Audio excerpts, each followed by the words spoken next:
नमस्कार दोस्तों, study with Kailash Bogna के यूट्यूब चैनल में फिर से आपका स्वागत।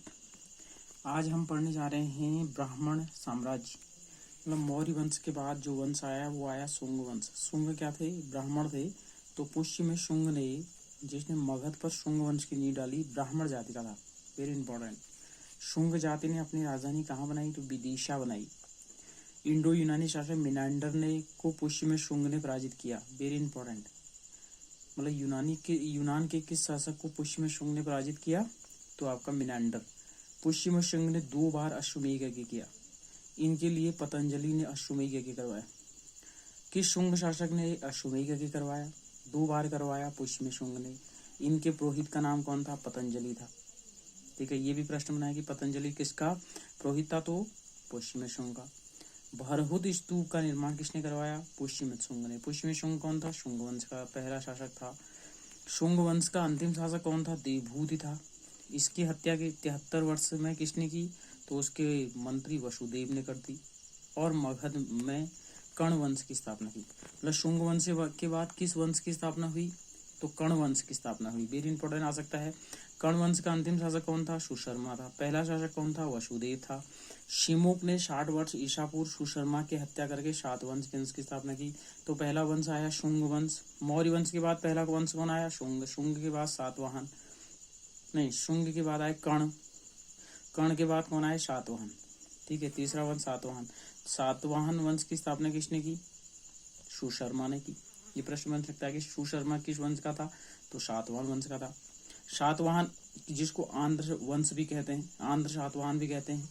शासकों ने अपनी राजधानी प्रतिष्ठान गोदावरी नदी के तट पर बनाई। ये प्रतिष्ठान शायद महाराष्ट्र के अगल बगल पड़ता है।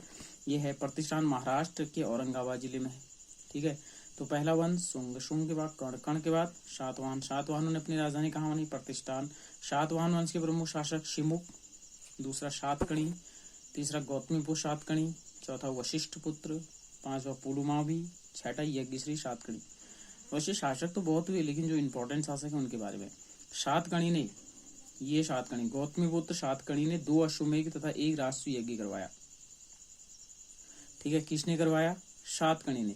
जो दूसरा शासक था सातकर्णी, उसने 2 अश्वमेध यज्ञ और 1 राष्ट्रीय यज्ञ किया। और शुंग वंश में किसने किए? तो पुष्य ने। तो सातवाहन वंश शासकों के समय प्रसिद्ध साहित्यकार हॉल और गुड़ाढ़े थे। मतलब ये प्रश्न आ सकता है, हाल और गुड़ाढ़े किसके शासनकाल के थे? तो सातवाहन। अब आता है हाल ने गाथा सप्तशती। ये प्रश्न बहुत बार बना है कि गाथा सप्तशती नामक ग्रंथ की रचनाकार कौन है? तो हाल। तथा गुणाढ़े ने बृहत कथा नामक पुस्तक लिखी। बृहत कथा किसने लिखी? गुणाढ़े ने। और गाथा सप्तशती हाल ने। सातवाहन शासकों ने चांदी, तांबे, शीशा, प्रोटीन तथा कांसे की मुद्राओं का प्रचलन किया। बहुत इंपॉर्टेंट। सातवाहन अपना सिक्का ढालने में जिस शीशे का इस्तेमाल करते थे उसे रोम से मंगाया जाता था। मतलब सातवाहन काल ने शीशे के सिक्के चलाए। बहुत बार प्रश्न है कि किसने चलाए? तो सातवाहन ने। ब्राह्मणों को भूमि अनुदान देने की प्रथा का प्रारंभ किस काल में हुआ? Very important. ब्राह्मणों को भूमि अनुदान देने की प्रथा सबसे पहले किसने की? तो सातवाहनों ने की। सातवाहनों की राजकीय भाषा क्या थी? प्राकृत, और लिपि थी ब्राह्मी। ठीक है, प्राकृत में किसने उपदेश दिए थे? महावीर स्वामी ने। और पाली में किसने दिए थे? महात्मा बुद्ध ने। सातवाहनों में हमें मात्र सत्तात्मक ढांचे का आभास मिलता है। सिंधु घाटी सभ्यता में मिलता था। सातवाहनों में भी मात्र सत्तात्मक समाज था। उसने राजाओं के नाम उनकी माताओं के नाम पर रखने की प्रथा थी, जैसे गौतमीपुत्र, वशिष्ठपुत्र आदि। लेकिन सातवाहन शासक पितृ सत्तात्मक भी था, क्योंकि राज शासन पर उत्तराधिपुत्र ही होता था। सातवाहन शासकों ने ग्रामीण क्षेत्रों में प्रशासन का काम गौमिक, वेरी इंपॉर्टेंट, को सौंपा। मतलब सातवाहनों ने ग्रामीण क्षेत्रों का काम, जैसे आज प्रधान होता है, ग्रामिक होता था, लेकिन उस समय गौलमिक को सौंपा। गौलमिक एक सैनिक टुकड़ी का प्रधान होता था, जिसने 9 रथ, 9 हाथी, 25 घोड़े तथा 45 पैदल सैनिक होते थे। मतलब गौमिक, जो गौमिक था उसके अधीन क्या होता था? तो 9 रथ होते थे, 9 हाथी होते थे, 25 घोड़े होते थे, 45 पैदल सैनिक होते थे। सातवाहनों की महत्वपूर्ण स्थापित कृतियां कार्ले का चैत्य। बहुत बार आया है कि कार्ले का चैत्य किस काल का है? तो सातवाहन। अजंता और एलोरा की गुफाओं का निर्माण भी सातवाहन में हुआ। अमरावती काल का विकास। सातकर्णी और अन्य सभी सातवाहन शासक दक्षिणापथ के स्वामी कहलाते हैं। सातकर्णी और अन्य सभी सातवाहन शासक क्या कहलाते हैं? दक्षिणापथ के स्वामी। दक्षिणापथ के स्वामी कौन कहलाते हैं? तो सातवाहन। सातवाहन राज्यों ने उत्तर तथा दक्षिण भारत के बीच सेतु का काम किया। Very important. किस साम्राज्य ने उत्तर और दक्षिण भारत के बीच सेतु का काम किया तो सातवाहन। अब आते हैं 3 वंश मौर्यों के बाद जो आ सकते हैं शुंग, कर्ण और सातवाहन। सातवाहनों के बाद जो भारत में आक्रमण हुए, भारत में यवन राज्य, वेरी इंपॉर्टेंट, मतलब सबसे पहले भारत में आक्रमण करने वाले विदेशी आक्रमणकारी, पहले हिंदी यूनानी, दूसरा शक, तीसरा पल्लव, चौथा कुषाण। ये प्रश्न बहुत बार बना है, शायद आपके पास मिलान के लिए आ जाए कि भारत में सबसे पहले विदेशी आक्रमण कौन हुए, तो हिंदी यूनानी, शक, तीसरे नंबर पल्लव और चौथे पर कुषाण। सेलुकस के द्वारा स्थापित पश्चिम और मध्य एशिया के विशाल साम्राज्य को इसके उत्तर एंटियोकस प्रथम ने बनाए रखा। एंटियोकस द्वितीय के शासनकाल में विद्रोह के फलस्वरूप उसके अनेक प्रांत स्वतंत्र हो गए। बैक्ट्रिया के विद्रोह का नेतृत्व किसने किया, तो डियोडोरस प्रथम ने किया। बहुत बार आया, बैक्ट्रिया मतलब यूनान के विद्रोह का नेतृत्व किसने किया, तो डियोडोरस प्रथम ने किया। डियोडोरस प्रथम ने। बैक्ट्रिया पर डियोडोरस प्रथम के साथ इन राजाओं ने क्रमशः शासन किया। डियोडोरस द्वितीय, यूथिमेड्स, डेमेट्रियस, मिनांडर, यूक्रेटाइस, एंटी आल्किड्स, हर्मिक्स। भारत में सबसे पहले आक्रमण किसने किया, बैक्ट्रिया के शासक डेमेट्रियस ने किया, वेरी इंपॉर्टेंट। यूनान के किस शासक ने भारत में सबसे पहले आक्रमण किया, तो बैक्ट्रिया के शासक थे डेमेट्रियस ने 190 ईसा पूर्व भारत पर आक्रमण कर अफगानिस्तान, पंजाब, सिंध के बहुत बड़े भाग पर अधिकार कर लिया। ठीक है, इसने शाकल को अपनी राजधानी बनाया और इसे ही हिंदी यूनानी या बैक्ट्रिया यूनानी भी कहा जाता है। मतलब भारत पर आक्रमण करने वाला, वैसे सिकंदर तो था यूनान का, लेकिन उससे पहले भी भारत में आक्रमण हुए, वो था पहला डेमेट्रियस। कब किया, 190 ईसा पूर्व सॉरी। उसने कहाँ कहाँ अधिकार किया, तो अफगानिस्तान में किया, पंजाब में किया, सिंध में किया। और उसने अपनी राजधानी कहाँ बनाई, तो शाकल बनाई। हिंद यूनानी शासकों में सबसे अधिक विख्यात मिनांडर 165 से 145 ईसा पूर्व हुआ। इसकी राजधानी शाकल, आधुनिक सियालकोट, मतलब पंजाब में पड़ता है, शिक्षा का प्रमुख केंद्र है आज भी। मिनांडर ने नागसेन, नागार्जुन से बौद्ध शिक्षा प्राप्त की। वेरी इंपॉर्टेंट लगा देना कि मिनांडर जो कि एक यूनानी था, उसने बौद्ध धर्म की दीक्षा किससे ली, तो नागार्जुन से ली। मिनांडर के प्रश्न एवं नागसेन द्वारा दिए गए उत्तर एक पुस्तक के रूप में संग्रहित है, जिसका नाम मिलिंद पंदो या मिलिंद के प्रश्न या मिलिंद प्रश्न है। मतलब मिनांडर और नागसेन के बीच विवाद का उल्लेख किसमें मिलता है, तो मिलिंद पंदों में मिलता है। हिंद यूनानी भारत के पहले शासक हुए जिनके जारी किए सिक्कों के बारे में निश्चित रूप से कहा जा सकता है कि सिक्के किन किन राजाओं के हैं। भारत में सबसे पहले हिंदी यूनानियों को ही सोने सिक्के जारी किए, वेरी इंपॉर्टेंट। भारत में सबसे पहले सोने के सिक्के किसने जारी किए, तो हिंद यूनानियों ने किए। ठीक है, हिंद यूनानी शासकों ने भारत के पश्चिमोत्तर सीमांत प्रांत में यूनान की प्राचीन कला चलाई, जिसे हेलेनिस्टिक आर्ट कहते हैं।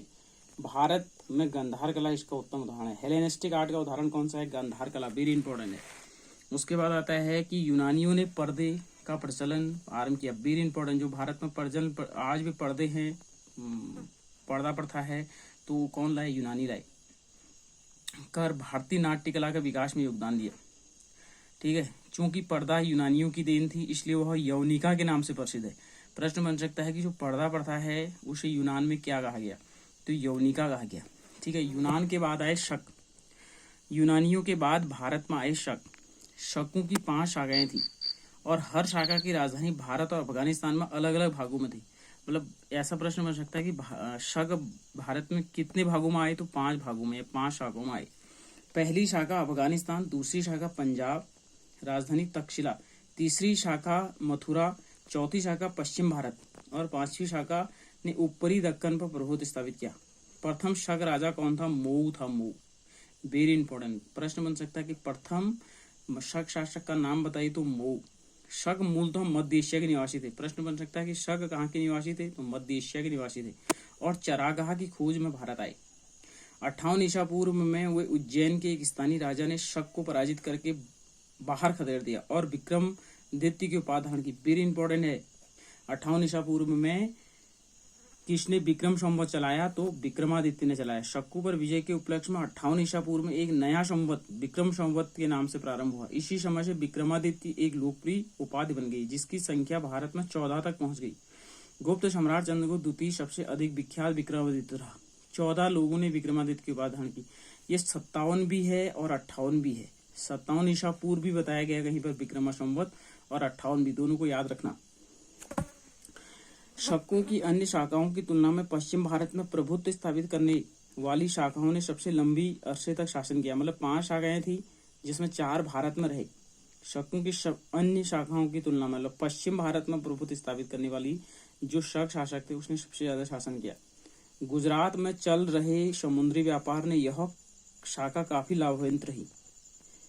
शकों का सबसे प्रतापी राजा रुद्रदामन प्रथम था। बेरी बहुत इंपॉर्टेंट है, कौन सा शासक था? तो रुद्रदामन प्रथम, जिसका शासनकाल 130 से 150 रहा। गुजरात के बड़े भाग पर भी था। इसने काड़ियावाड़ की अर्धशुष्क सुदर्शन झील मौर्यों द्वारा निर्मित जीर्णोद्धार करवाया था। सुदर्शन झील का जीर्णोद्धार भी करवाया था रुद्रदामन ने। रुद्रदामन संस्कृत का बड़ा प्रेमी था। उसने ही सबसे पहले बेशुद्ध संस्कृत भाषा में लंबा अभिलेख, गिरनार अभिलेख जारी किया। वेरी इंपॉर्टेंट, विशुद्ध संस्कृत भाषा में सबसे लंबा अभिलेख किसका है? तो गिरनार अभिलेख रुद्रदामन का है। इसके पहले के सभी अभिलेख प्राकृत भाषा में रचित थे। मतलब इससे पहले जो गिरनार अभिलेख से पहले जितने भी थे सब किसमें थे? संस्कृत में, लेकिन इससे विशुद्ध संस्कृत में। तो भारत में शक राजाओं ने अपने को क्या कहा? क्षत्रप कहा।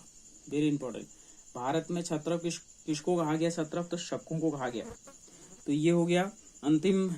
कल 2 जो हैं, जैसे हमने बताया 4 वंश बताया ना आक्रमण, हिंदू, यूनानी, शक, पल्लव और कुषाण। कल हम पल्लव और कुषाणों के बारे में चर्चा करेंगे। तब तक के लिए इजाजत दीजिए। नमस्कार, धन्यवाद।